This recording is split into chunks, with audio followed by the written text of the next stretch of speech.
কিভাবে এই কলমি শাক শীতের জন্য সঞ্চয় করবেন এবং একই পট থেকে আপনারা 12 মাস কলমি শাক খাবেন, আজকের ভিডিওর বিষয়বস্তু তাই থাকছে। হ্যালো এভরিওয়ান, আসসালামু আলাইকুম। কেমন আছেন আপনারা সবাই? আলহামদুলিল্লাহ, আমি তো অনেক ভালো আছি। আশা রাখছি আপনারা সবাই অনেক ভালো আছেন। সবার কাছ থেকে এত প্রশ্ন পেয়েছি, আপু আমরা সামার ভরে অনেক শাকসবজি করেছি কিন্তু অত সফলতা হয়নি, আপনি এত বাম্পার ফলন কিভাবে পেয়েছেন, যার একটি ভিডিও অলরেডি আমি শেয়ার করেছি। আর কিভাবে আমরা এই শাকসবজিগুলো যেগুলো অতিরিক্ত আছে আমরা ঠান্ডার জন্য সঞ্চয় করতে চাই কিভাবে করব। বিশেষ করে অনেকেই প্রশ্ন করেছেন বেগুন, সিম এবং লাউয়ের ডগা পাতা, করলা কিভাবে সঞ্চয় করবেন। তো একটি একটি করে আমি অবশ্যই আপনাদের সাথে শেয়ার করব। সেই পারপসে আজকের ভিডিও হচ্ছে কলমি শাক কিভাবে সঞ্চয় করবেন শীতের জন্য ডিপ ফ্রিজে, এবং কিভাবে একই পট থেকে আপনারা 12টি মাস কলমি শাক খাবেন, তাই থাকছে আজকের ভিডিও বিষয়বস্তু। তো চলেন কথা না বাড়িয়ে চলে যাচ্ছি আমরা মূল ভিডিওতে। একটু লক্ষ্য করে দেখতে পাবেন যে কি মোটা মোটা এই যে আমার কলমি শাকগুলো হয়েছে। এই যে দেখেন, এই যে আমি একটু আপনাদের দেখাচ্ছি। শুকর আলহামদুলিল্লাহ, শুকর আলহামদুলিল্লাহ। এই যে দেখেন, তো এখন এই যে কলমি শাকগুলো আমি কিন্তু একদম গোড়া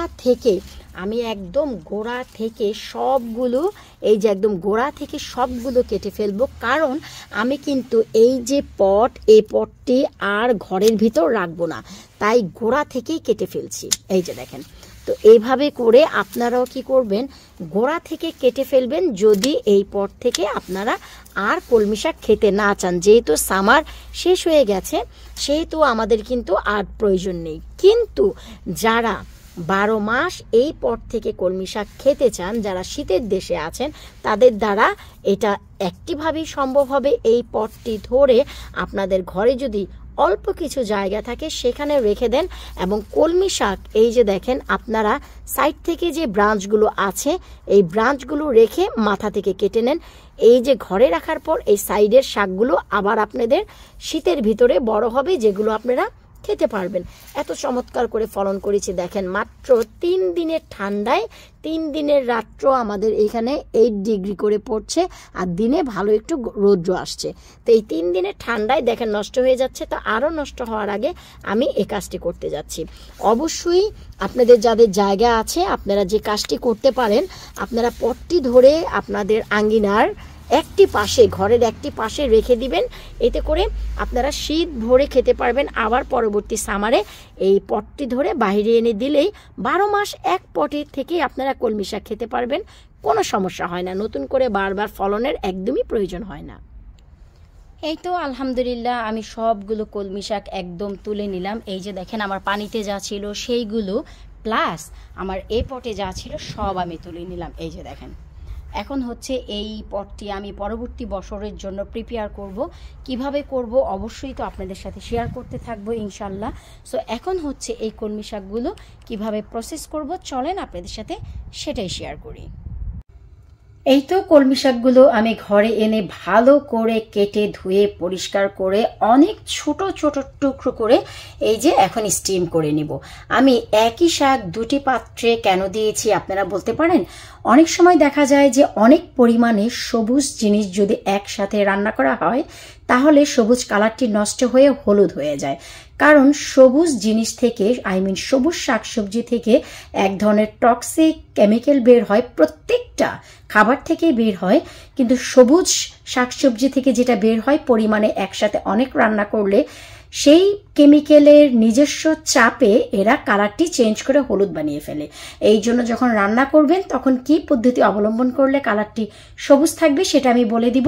এখন যেহেতু রান্না করছি না তাই আমি পরিমাণে কম দিয়েছি দুটি পাত্রে, এতে করে দেখা গেল যে দুটি পাত্রের কালারই চমৎকার থাকবে। একসাথে যদি এগুলোকে আমি এখন স্টিম করতাম তাহলে এগুলো চাপেই এরা হলুদ হয়ে যেত।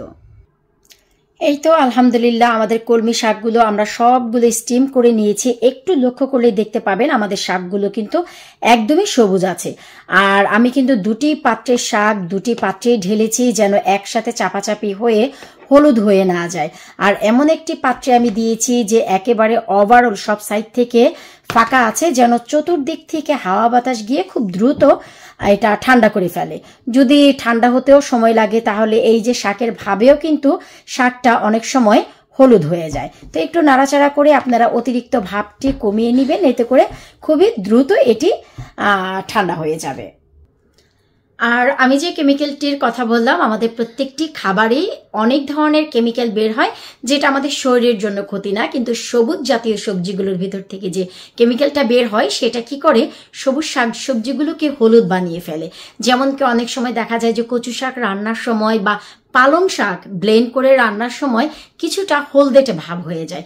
সেই ক্ষেত্রে আপনারা যা করতে পারেন, রান্নার মাঝামাঝি বা শেষের দিকে কিছুটা লেবুর রস অ্যাড করে দিতে পারেন। লেবুর রসে যে সাইট্রিক অ্যাসিড রয়েছে, যার কারণে আপনাদের সবুজ শাকসবজি সবুজই থাকবে, সেটা আর হলুদ হবে না। এখন অনেকেই বলতে পারেন যে তাহলে আমি এই কলমি শাকগুলো সেদ্ধ করার সময় কেন দিলাম না? এখন যদি দিতাম, এটা তো আমি এখন খাচ্ছি না, প্রিজার্ভ করব ডিপ ফ্রিজে, তো সেই ক্ষেত্রে দেখা যেত কি এখন থেকে অনেক দিন ফ্রিজে থাকতে থাকতে সবজিটি টক হয়ে যেত। কিন্তু যদি রান্নার সময় আপনারা শেষের দিকে দেন, কখনোই সেটা টক হবে না। কারণ আমি নিজে পরীক্ষিত, নিজে আমি সেভাবেই অনেক সময় রান্না করি। যেমন পালং শাক বয়েল করে যখন ব্লেন্ড করে আমি পালক পনির করি, পনির দিয়ে যখন রান্না করি, অনেক সময় আমি লেবুর রসটি দেওয়ার কারণে একদমই সবুজ থাকে। আর সেটা না দিলে অনেক সময় ধরে রান্না করতে করতে দেখা যায় কি হলুদ হয়ে যায়। তো এখন হচ্ছে আমার এই শাকগুলি ঠান্ডা হলে আমি জিপলক ব্যাগে কিছু আর বক্সে রেখে ফ্রিজার করব, এবং অবশ্যই আমি সালটি লিখে রাখবো যে এটা 2024-এর এবং কোন দিন আমি এটা প্রিজার্ভ করলাম। এতে করে দেখা গেল যে শাকগুলো আমি সিরিয়ালে খেতে পারবো আমার ডিপ ফ্রিজ থেকে। আশা করব আজকের এই ভিডিওটি আপনাদের ভালো লেগেছে। আর যারা 12 মাস খেতে চান, টবে যদি আপনাদের কলমি শাক থাকে, আপনাদের ঘরে যদি একটুকু জায়গা থাকে, সেখানে এনে রাখতে পারেন শীতের জন্য, আর্লি সামারে আবার বের করে দিবেন। আর বাংলাদেশের পরিবেশে আপনাদের বাহির থেকে ঘরে আনারও প্রয়োজন নেই, আপনারা বারান্দাতে রেখে দিলেও আপনাদের শাকগুলো বেঁচে যাবে। বিদায় নিচ্ছি আজকের মতো। পরবর্তী ভিডিও দেখার আমন্ত্রণ জানিয়ে আল্লাহ হাফিজ।